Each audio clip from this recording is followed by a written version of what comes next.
Satan wants to destroy the witness of Christ in your heart, but Jesus wants to heal everything that's broken in your life. But what does it look like when Jesus comes to reign in our hearts or in our lives? When Jesus comes to be king, there's three things I want you to see today.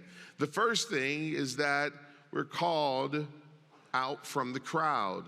He calls us out from the crowd. Look at verses 7 through 12. It says this: Jesus withdrew with his disciples to the sea, and a great crowd followed from Galilee and Judea and Jerusalem and Idumea and from beyond the Jordan and from around Tyre and Sidon. When the great crowd heard all that he was doing, they came to him, and he told his disciples to have a boat ready for him because of the crowd, lest they crush him. For he had healed many, so that all who had diseases pressed around him to touch him. And whenever the unclean spirits saw him, they fell down before him and cried out, "You are the Son of God." And he strictly ordered them not to make him known. There's so much there that we can unpack, but let me just give you a couple of observations. Number one, I want you to see the shock waves that happen on heaven and in the spirit realm and on earth among humanity at the coming or arrival of Jesus. Notice that on an earthly level, all these people begin to throng around him. They begin to clamor around him, so much so that they say that if his disciples wouldn't have intervened, that he would have been crushed by the mountain of people. Think about that. But it wasn't just the people who were going crazy for Jesus, it's the spirit realm as well.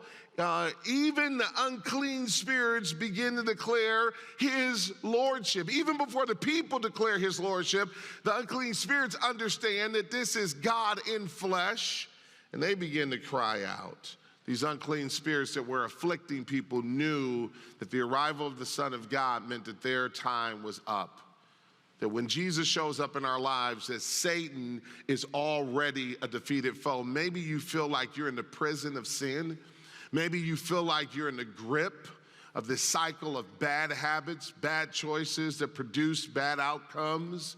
But when Jesus shows up in your life, freedom shows up in our lives. How many thank God that whom the Son of Man is set free is free indeed? Amen? But Jesus understands something, and this is really important, that not everybody in the crowd was there for him. Pastor David Platt, in his sermon on this very passage, says this: the crowd is marked by a motivation to use Jesus as a means to an end. That ultimately what the crowd was most interested in is they heard he was doing miracles and they wanted a miracle. And who doesn't want a miracle? Who doesn't want God to do something special for them? Maybe in their finances, maybe in their physical body. Who doesn't want a miracle? But we need to be careful to not love the blessing more than we love the blessor. To not love the miracle more than we love the miracle giver. To not want the things that God gives more than we want him. And so in verse number 13, it says this: and he went up on the mountain and called to him those whom he desired, and they came to him. And I love this, that he goes up to this mountain. He tried to pull away to the Sea of Galilee, but hundreds of people began to clamor from hundreds of miles away, so he couldn't pull away there. And so he goes up to the mountain. And when he goes up to the mountain, he calls these 12 to him. He calls them out from the crowd. 3 times in verses 7 through 12, you hear this group referred to as the crowd. Those who were masses of people with mixed motivations. But how do we know that his rule and reign has happened and taken root in our lives. It's when we go from just being part of the crowd to being part of the called. And he called these group of what we call disciples out from the crowd, and he's calling some of us to be his disciples as well. To go from loving just what he gives to loving him enough to want to commune with him and obey him. And today I want to encourage you to love him. You know, there's a part of me that feels like I need to apologize for every preacher of my generation, because so often the message that you've heard preach is come to Jesus and you'll get something. Come to Jesus and he will fix your marriage. Come to Jesus and he will help you to lead better. Come to Jesus and, I don't know, you'll lose 50 pounds and your hair will grow back. I don't know what you were promised. But it seems like every sermon comes along with come to Jesus and you'll get something. But what if I told you that the great payoff of coming to Jesus was Jesus?